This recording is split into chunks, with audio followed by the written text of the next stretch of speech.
இன்றே டவுன்லோட் செய்து உங்கள் ஃபேவரட் ஷோக்களை என்ஜாய் பண்ணுங்க. அந்த இன்ஸ்பெக்டர் உனக்கு கால் பண்ணது கூட எதுக்குன்னு தெரியுமா?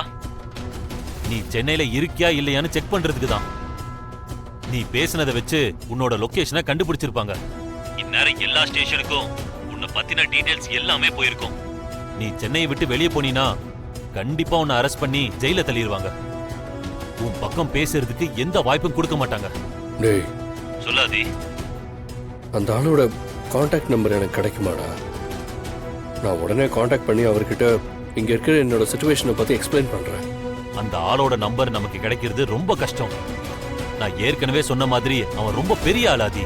ஒண்ணு, நீ எப்படியாவது அவங்க கிட்ட பேசி உன் நிலைமை புரிய வச்சு அந்த பணத்தை திருப்பி கொடுக்கறதுக்கு டைம் ஆகணும். இல்லனா அந்த 10 கோடி ரூபாய் பணத்தை இன்னைக்கு ஈவினிங்குள்ள நீ செட்டில் பண்ணி ஆகணும். உனக்கு இப்ப இருக்கிறது இந்த ரெண்டே ஆப்ஷன் தான், வேற வழியே கிடையாது. ஆதி, உன் நிலைமையை என்னால புரிஞ்சுக்க முடியுது. எனக்கு என்ன சொல்றதுன்னே தெரியல ஆதி. மேக்சிமம் உனக்கு ஒரு 3 மணி நேரம் தான் டைம் இருக்கு. அதுக்குள்ள நீ பணத்தை ரெடி பண்ணலனா கண்டிப்பா உன்னை அரெஸ்ட் பண்ணிடுவாங்க. நீ பணத்தை கட்டாம வெளியே வர்றது ரொம்ப ரொம்ப கஷ்டம். நான் சொல்றது உனக்கு புரியும்னு நினைக்கிறேன்.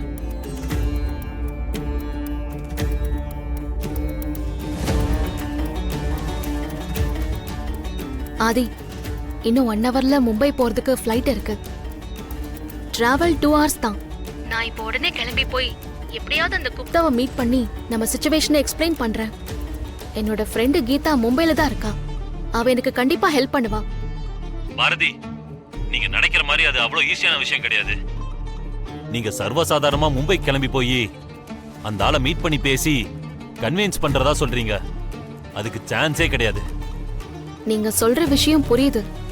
ஆனா இருக்கிற இந்த 3 மணி நேரத்துல எந்த முயற்சியும் பண்ணாம பிரச்சனையை பேசிட்டு இருக்கிறதால மட்டும் எதுவும் மாற போறதில்ல.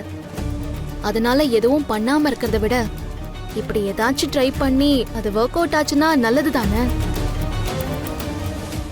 ஆதி, நான் உடனே கிளம்புறேன். சரி, ஓகே பாரதி, நீங்க சொல்றது கரெக்டா தான் இருக்கு. மறுபடியும் ஏதாவது அப்டேட் இருந்துச்சுன்னா நான் உங்களுக்கு கால் பண்றேன். வச்சிட்டுமா?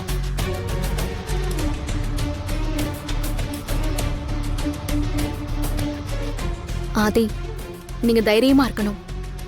குழந்தைங்களை பாத்துக்கோங்க. நான் கிளம்புறேன். உங்களால எப்படி தனியா இந்த விஷயத்தை ஹேண்டில் பண்ண முடியும்? முடியும் ஆதி. இனிமே இந்த மாதிரி நிறைய விஷயங்கள் நடந்துகிட்டே தான் இருக்கும். அதையெல்லாம் சமாளிச்சு நாம் அடுத்தடுத்து மேல போயிட்டே தான் இருக்கணும். நான் வரேன் ஆதி.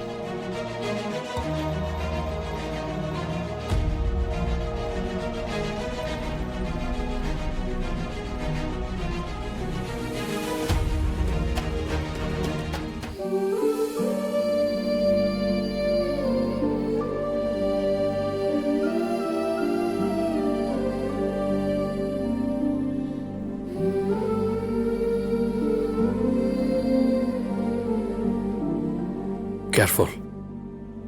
பத்திரமா இருங்க. நீங்க என்ன பத்தி கவலைப்படாதீங்க ஆதி. நான் பாத்துக்கிறேன். பத்திரம்.